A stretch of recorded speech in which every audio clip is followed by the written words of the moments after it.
Barcelona, 1945.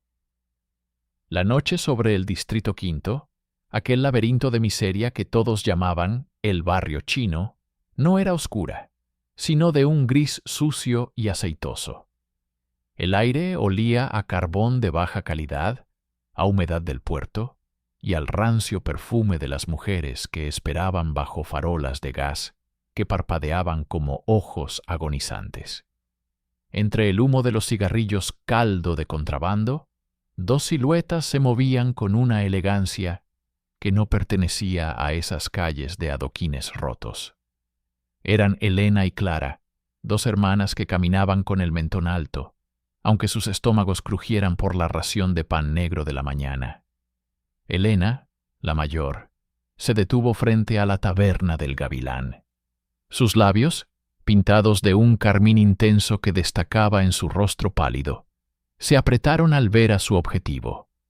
Un hombre rechoncho, con un traje de sastre que le quedaba pequeño y una mirada cargada de una lascivia que rayaba en lo animal. Era don Julián, un pequeño burgués que venía al barrio a sentirse rey por unas pocas pesetas. «Mira cómo nos mira, Clara», susurró Elena, mientras ajustaba la costura de su media de seda, remendada 1000 veces. «Cree que puede comprarnos el alma solo porque tiene un billete limpio en el bolsillo». El hombre se acercó, tambaleándose por el aguardiente.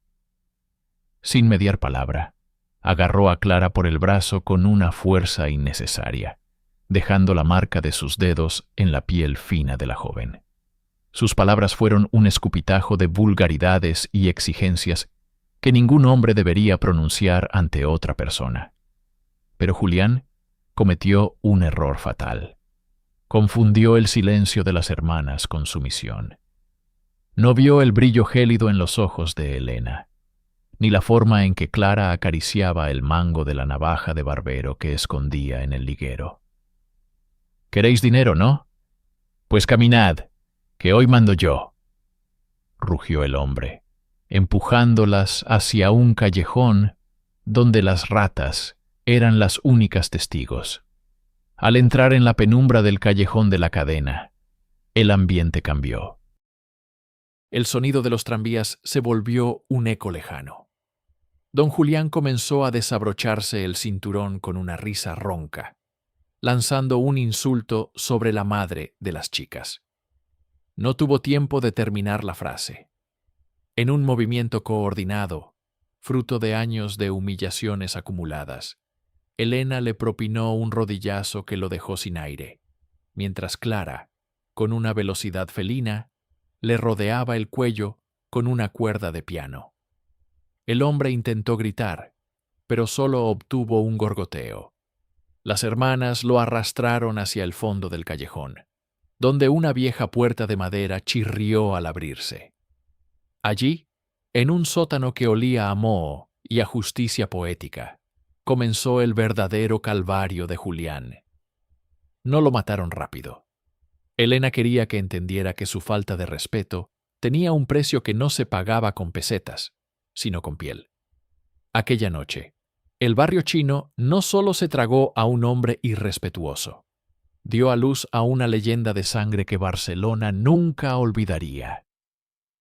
La luz del amanecer en Barcelona se filtraba por la única ventana de un cuarto piso sin ascensor en la calle Hospital. Era una luz anémica que apenas lograba iluminar el papel pintado y desconchado de las paredes. Elena y Clara se movían en silencio, con la precisión de quienes han compartido una celda o una tumba. Sobre la mesa de madera vieja, junto a una cafetera de peltre, que solo contenía agua de chicoria, descansaba el botín de la noche anterior, el reloj de oro de don Julián y su billetera de cuero grabada con sus iniciales. Elena se lavaba las manos en una palangana de porcelana agrietada. El agua, fría como el hierro, se volvía rosada. No sentía remordimiento. Sentía una limpieza espiritual que ninguna confesión en la catedral le había otorgado jamás. Se miró en el espejo turbio. Su rostro, a sus 26 años, conservaba la belleza de una virgen de madera tallada, pero sus ojos eran dos pozos de ceniza. ¿Crees que lo echarán de menos?, preguntó Clara, la menor, mientras remendaba su vestido de gasa desgarrado durante el forcejeo. Un hombre como él tiene una esposa que le teme y unos amigos que solo lo quieren por su dinero. Nadie buscará a Julián en el fondo de un sótano del barrio chino, al menos no por ahora, respondió Elena con una voz gélida. Las hermanas no siempre habían sido así. Habían llegado a Barcelona desde un pueblo de secano en Aragón, después de la guerra, con la esperanza de trabajar en las fábricas textiles. Pero las fábricas estaban cerradas o reservadas para los vencedores. La calle fue su única opción. Aprendieron pronto que en la España de la posguerra, una mujer sola era una presa. Recordaban la noche en que un falangista las obligó a beber aceite de ricino solo por reírse en la calle, y cómo otros hombres, protegidos por sus trajes y sus apellidos, las trataban como si fueran carne de matadero. Esa misma tarde, salieron a caminar por las Ramblas. Observaban a los hombres que las miraban de arriba a abajo, calculando su precio con la vista. Clara sentía asco, pero Elena sentía poder. Llevaba en su bolso un pequeño frasco de esencia de violetas, un lujo que se permitía para ocultar el olor a rancio de su realidad, y el mismo escalpelo que había pertenecido a su padre, un médico republicano fusilado en las tapias de un cementerio. «No matamos por dinero, Clara», susurró Elena mientras cruzaban frente al mercado de la Boquería. «Matamos por higiene. El mundo está lleno de suciedad que camina y habla, y nosotras somos las que vamos a limpiar el barrio chino». Clara asintió. Ella era la fuerza silenciosa, la que ejecutaba los nudos y limpiaba la sangre, mientras Elena era la mente que seleccionaba a aquellos que no merecían ver la luz del día. Esa noche, el objetivo no sería un burgués borracho, sino alguien más peligroso, un hombre que creía que su autoridad le daba derecho a ser cruel. La casa acababa de empezar, y el perfume de las violetas sería lo último que muchos hombres olerían antes de morir. La humedad del puerto se arrastraba por las callejuelas como un animal hambriento. El objetivo de esa noche era el capitán Aranda, un hombre que vestía el uniforme de la Victoria, pero que ocultaba el alma de un carnicero. Aranda era cliente habitual de un burdel clandestino cerca de las Atarazanas, famoso por su mano pesada y su desprecio absoluto hacia las mujeres que consideraba poca cosa. Elena y Clara lo esperaron a la salida, bajo la sombra de un arco de piedra que olía a salitre y olvido. Cuando el capitán emergió, ajustándose el cinturón y soltando una carcajada despectiva hacia la dueña del local, Elena dio un paso al frente. El resplandor de una farola de gas iluminó su rostro, y por un instante, la arrogancia de Aranda se transformó en una sonrisa depredadora. «Vaya, 2 por el precio de una», dijo, con una voz cargada de humo y desprecio. «Hoy la providencia me sonríe. No sabía que la providencia lo había abandonado hacía mucho tiempo». Elena, con una calma que helaba la sangre, lo guió hacia una casa de vecinos medio ruinosa en el carrer de la Cera. Allí, en un cuarto que solo contenía una mesa de madera y 2 sillas de anea, las hermanas cerraron la puerta con llave. El capitán no tuvo tiempo de reaccionar. Cuando intentó abofetear a Clara por no desvestirse lo suficientemente rápido, Elena hundió el escalpelo en la base de su hombro, bloqueando su brazo derecho. El hombre rugió, pero la cuerda de piano de Clara ya estaba en su sitio, silenciando el grito antes de que pudiera alertar a los vecinos. «Esto no es por placer, capitán», susurró Elena al oído del hombre, mientras éste luchaba por respirar. Es una lección de cortesía. En nuestro mundo, el respeto no se negocia, se impone. El ritual fue meticuloso.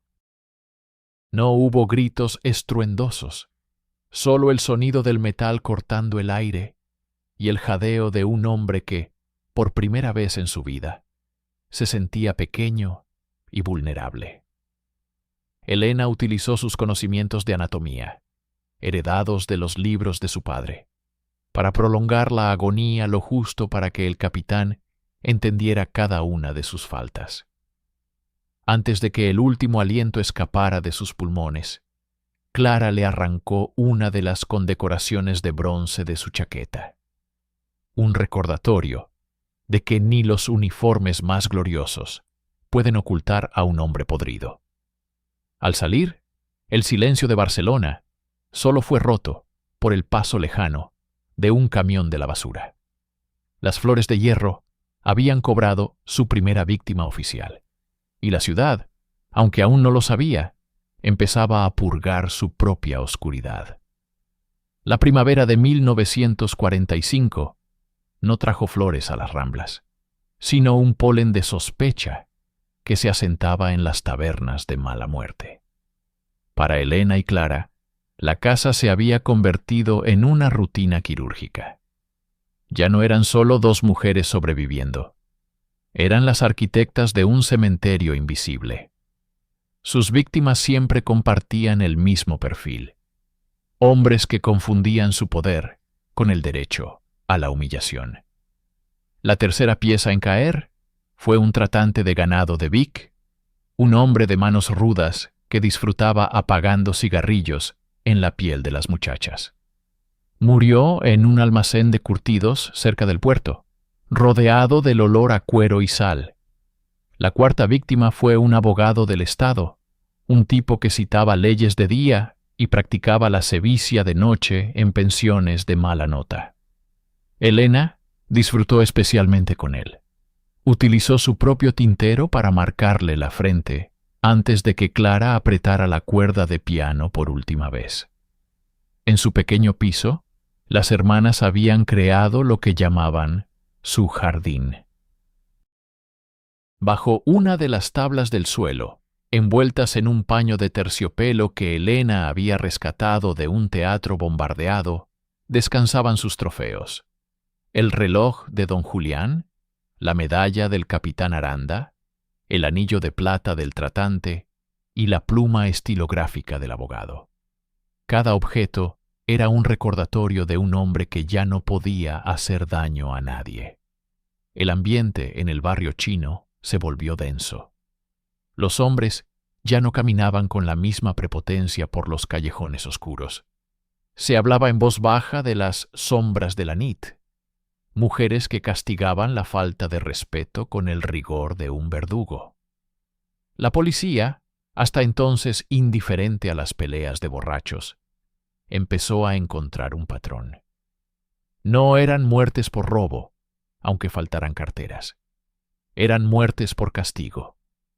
Los cuerpos aparecían limpios, casi dispuestos como en una puesta en escena, con los ojos abiertos mirando a la nada, como si en el último segundo hubieran aprendido la lección de cortesía que Elena les susurraba al oído. Elena y Clara se volvieron más cautelosas. Ya no frecuentaban los mismos bares. Ahora se movían como fantasmas, usando diferentes nombres y diferentes perfumes, aunque Elena siempre guardaba un poco de esencia de violetas para el acto final. Sabían que el cerco se estaba estrechando, pero el hambre de justicia era más fuerte que el miedo a la Guardia Civil. La desaparición de don Ricardo Valenzuela, un abogado vinculado a los altos mandos del régimen, fue el error de cálculo que las hermanas no pudieron prever. Valenzuela no era un hombre cualquiera, era un engranaje en la maquinaria de poder de Barcelona. Cuando su despacho en la Vía Layetana permaneció cerrado por 3 días consecutivos y su lujoso hispano-suiza apareció abandonado cerca de las Drasanes, La indiferencia policial se transformó en una cacería oficial. Elena y Clara habían llevado a Valenzuela a una antigua curtiduría abandonada. Él había intentado forzar a Clara en un reservado de un cabaret, usando su posición para amenazarla con la cárcel si no accedía a sus deseos más oscuros. En el sótano, rodeado de pieles curtidas y el olor rancio del tanino, el abogado descubrió que las leyes de los hombres no servían de nada frente a la furia de una mujer que ya no tiene nada que perder. Elena lo marcó con una precisión casi quirúrgica antes de que el silencio final lo reclamara. Sin embargo, Valenzuela era un hombre de costumbres. Siempre llevaba consigo un maletín con documentos comprometedores y un reloj de bolsillo con el escudo de su familia. Aunque las hermanas se deshicieron del cuerpo en el fango del puerto, Elena no pudo resistirse a guardar la pluma estilográfica de oro del abogado en su jardín bajo las tablas del suelo. Fue un acto de soberbia, una pequeña victoria sobre un hombre que usaba las palabras para destruir vidas. En la jefatura superior de policía, el ambiente era eléctrico. El caso ya no era una simple serie de crímenes callejeros. Los periódicos, bajo la estricta censura de la época, empezaron a filtrar rumores sobre una secta de vengadoras que acechaba a los caballeros de la ciudad. La presión desde Madrid era clara. El culpable debía aparecer, y debía ser pronto. Mientras tanto, en su pequeño piso, Elena observaba la pluma de oro bajo la luz de una lámpara de aceite, sin saber que aquel objeto, cargado de la tinta de la injusticia, empezaba a escribir el final de su propia historia. El caso de las sombras de la nit aterrizó en el escritorio del inspector Esteban Serra, un hombre que no creía en fantasmas, sino en el rastro que deja la sangre sobre el adoquín. Serra era un veterano que había visto lo peor de la condición humana en ambos bandos de la guerra, y eso le había otorgado un olfato especial para detectar la desesperación disfrazada de crimen. Mientras sus subordinados buscaban a bandas de delincuentes profesionales, él se centró en los detalles que nadie más quería ver. Serra extendió sobre una gran mesa de madera las pertenencias halladas en los escenarios de los crímenes: un zapato de caballero embarrado, una boina olvidada y, lo más importante, los informes forenses. Notó que los cortes en las víctimas eran demasiado precisos para un simple atraco de muelle. Había una intención pedagógica en las heridas, un castigo antes de la muerte. Pero lo que más le llamó la atención fue el reporte del hallazgo del cuerpo del capitán Aranda. El informe mencionaba que, a pesar del olor a descomposición y suciedad del lugar, los agentes habían notado un rastro tenue de esencia de violetas. «No busquen a hombres con navajas», dijo Serra a su ayudante, mientras encendía un cigarrillo de papel que manchaba sus dedos de nicotina. «Busquen a alguien que odie profundamente la falta de educación de estos caballeros». El inspector empezó a frecuentar los cafés y tabernas del barrio chino, pero no como policía, sino como un cliente silencioso. Se sentaba en las esquinas, observando cómo los hombres trataban a las mujeres de la noche. Notó la agresividad, el desprecio y la forma en que el poder se ejercía con brutalidad gratuita. Fue entonces cuando sus ojos se cruzaron con los de Elena en la penumbra de un bar de la calle San Pablo.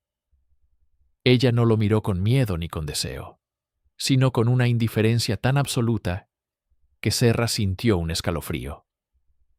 Aquella mujer, con su vestido remendado y su porte de reina caída, no encajaba en el paisaje de la miseria. Serra anotó la dirección del edificio donde la vio entrar. Sabía que bajo aquel barniz de fragilidad se escondía una voluntad de acero. El cerco del inspector no era de fuerza, sino de paciencia. Empezó a atar cabos. El perfume, la precisión de los cortes y el hecho de que todas las víctimas fueran hombres con antecedentes de maltrato. El cazador había encontrado su rastro, y el olor a violetas, que para Elena era un escudo, para Serra se convirtió en el hilo de Ariadna que lo guiaría hasta el corazón del laberinto. El inspector Serra no era un hombre de prisas. Sabía que en la Barcelona de 1945 la paciencia era tan necesaria como el tabaco. Pasó los siguientes días vigilando el portal de la calle Hospital, mimetizado con los muros desconchados y el humo de las locomotoras que llegaba desde la estación cercana. No buscaba una detención ruidosa. Buscaba la prueba irrefutable que conectara a esas mujeres con la sangre de los hombres poderosos. Una tarde, mientras la lluvia lavaba la suciedad de las aceras, Serra vio salir a Clara. La joven caminaba con una bolsa de papel estraza, probablemente con algo de comida racionada. El inspector la siguió a una distancia prudencial, notando cómo la chica evitaba los charcos con una delicadeza casi aristocrática. Al doblar una esquina, Clara tropezó con un grupo de soldados borrachos que salían de una cantina. Uno de ellos, un sargento con la cara picada de viruela, la sujetó por el hombro y le soltó una grosería al oído mientras intentaba arrebatarle la bolsa. Serra estuvo a punto de intervenir, pero algo lo detuvo. Vio la expresión de Clara. No era miedo, era un asco profundo y gélido. La joven se soltó con un movimiento seco, y al hacerlo, un pequeño objeto cayó de su bolsillo sobre el barro. Los soldados se rieron y siguieron su camino, pero Clara, presa de un repentino nerviosismo, al ver a un guardia civil en la acera opuesta, aceleró el paso sin recoger lo que se le había caído. Serra se acercó cuando la calle quedó vacía. Se agachó y recogió un pequeño trozo de seda blanca, un retal que probablemente servía para limpiar algo delicado. Al acercárselo a la nariz, el corazón le dio un vuelco. El aroma a violetas era inconfundible, pero bajo el perfume detectó el olor metálico y persistente de la sangre seca. Esa misma noche, el inspector solicitó una orden de registro discreta. No quería alertar a sus superiores todavía. Sabía que si las hermanas estaban vinculadas a Valenzuela, el caso se volvería político, y él perdería el control. Mientras observaba el retal bajo la luz de un flexo en su despacho, comprendió que las violetas no eran solo un perfume, eran la firma de una venganza. Elena y Clara no solo mataban hombres, estaban intentando borrar el rastro de una sociedad que las había herido. Serra guardó el trozo de seda en un sobre de papel y se preparó para el asalto final al jardín de las hermanas. El inspector Serra decidió que no podía esperar más. La atmósfera en Barcelona era una olla a presión y el rumor de las vengadoras estaba empezando a socavar la moral de las guarniciones militares. Sin embargo, antes de proceder al arresto, Serra quería verlas actuar. Sabía que Elena y Clara tenían un ritual, una liturgia de seducción y castigo que siempre terminaba en las sombras. La noche del jueves, el inspector se apostó en la entrada de El Paraíso, un cabaret de mala muerte, donde el humo de los puros era tan espeso que ocultaba las grietas del techo. Vio a Elena, vestida con un traje de satén negro que parecía absorber la luz. Se movía entre las mesas con una elegancia depredadora. Pronto, un hombre joven, vestido con el uniforme de la Administración de Aduanas y con una actitud de arrogancia insoportable, comenzó a importunarla. El hombre, borracho de poder y de vino barato, la agarró por la cintura y le susurró algo que hizo que Elena tensara la mandíbula. Serra vio la señal. Elena aceptó una copa, pero sus ojos buscaron a Clara, que esperaba en la penumbra de la barra. Era la invitación al último Ujer. El inspector salió del local y se adelantó, moviéndose por los callejones laterales, con la agilidad de quien conoce cada adoquín. Las hermanas guiaron al funcionario hacia un antiguo almacén de salazones cerca del puerto, un lugar donde el aire picaba en la garganta y el silencio era absoluto. Justo cuando Clara sacaba la cuerda de piano y Elena desplegaba el escalpelo, Serra irrumpió en el almacén. No gritó, no sacó su arma de inmediato. Simplemente encendió una cerilla, cuya llama iluminó su rostro cansado. «Es suficiente, Elena», dijo con voz tranquila. «La limpieza ha terminado». El funcionario de aduanas, aterrado al ver el metal en manos de las mujeres, huyó hacia la oscuridad, pero las hermanas no se movieron. Elena sostuvo la mirada del inspector. No había miedo en ella, solo una profunda decepción, como si la interrupción de Serra fuera un insulto a la justicia que ellas creían estar impartiendo. En ese momento, Serra comprendió que no estaba ante dos criminales comunes, sino ante dos supervivientes que habían decidido que la única forma de no ser presas era convertirse en verdugos.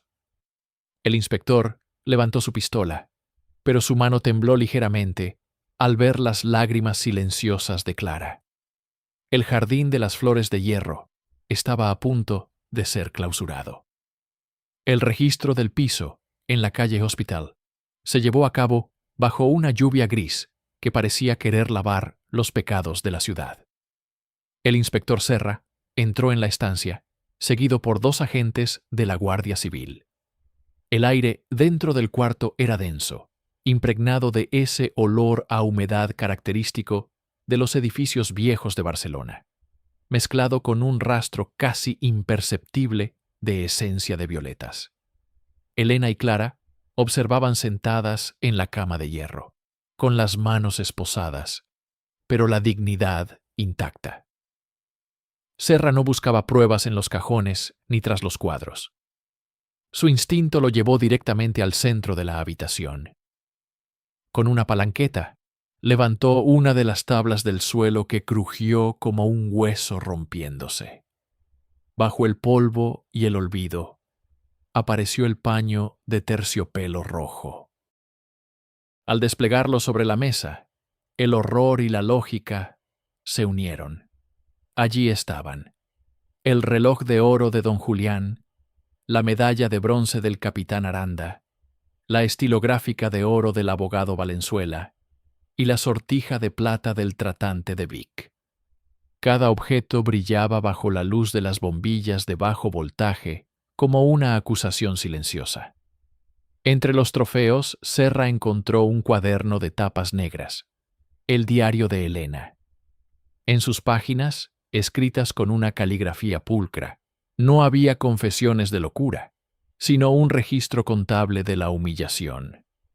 Elena había anotado cada fecha, cada nombre y, sobre todo, cada palabra o gesto de desprecio que había sellado el destino de aquellos hombres.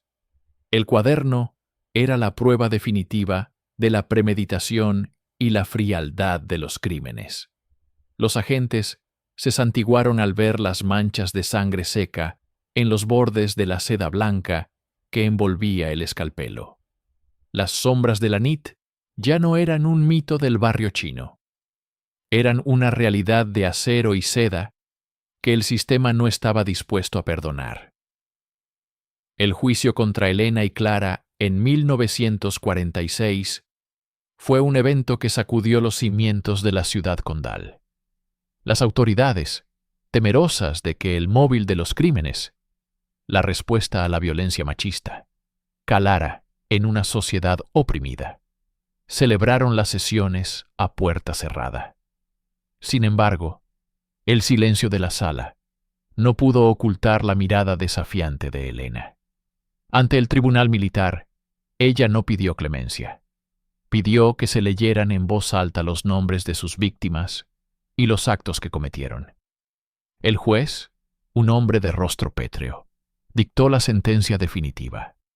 Muerte por garrote vil para ambas, tras una breve reclusión en la prisión de Wad Ras. Durante los 15 meses que duró la espera debido a las apelaciones denegadas, las hermanas permanecieron en una celda que olía a salitre y desesperanza.